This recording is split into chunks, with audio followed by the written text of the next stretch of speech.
Hey there, friends.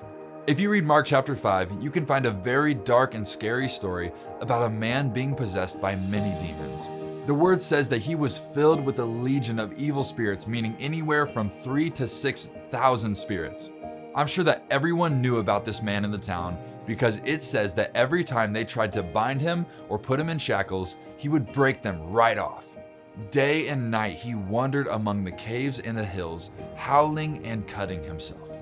This is one of the most evil things that we can even imagine.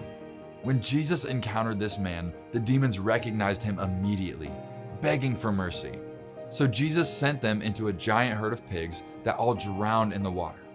The Bible says that this man sat there, fully clothed and perfectly sane, yet everyone was still afraid of him. Think about the life that this man had before he was possessed. He had a family, he had a job, and he had a life that God gave him. I'm sure that he was embarrassed as everyone had known him as the man who was possessed and tormented. Because of this, the man begged to go follow Jesus. But Jesus said no. He told the man to go back to his family, to testify on behalf of the Lord's mercy.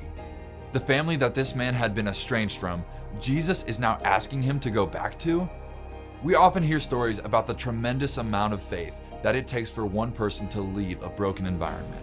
But rarely do we get to hear the stories where people have the faith to stay. Sometimes it does take faith to leave, but sometimes it may even take you more faith to stay. The Lord asked this man to go back to his family and to remain in this land that was full of people that knew him as evil. It is going to take faith for you to stay, and it is going to take faith for you not to leave your spouse. It's going to take faith for you not to leave your family. We can easily take the path of least resistance, but God is calling us to make bold decisions of faith.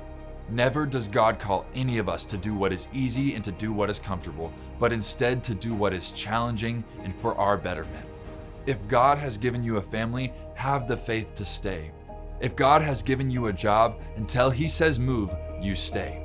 Don't be afraid to face the embarrassment or judgment of others, but instead, don't fear because God has overcome and He has already won the battle.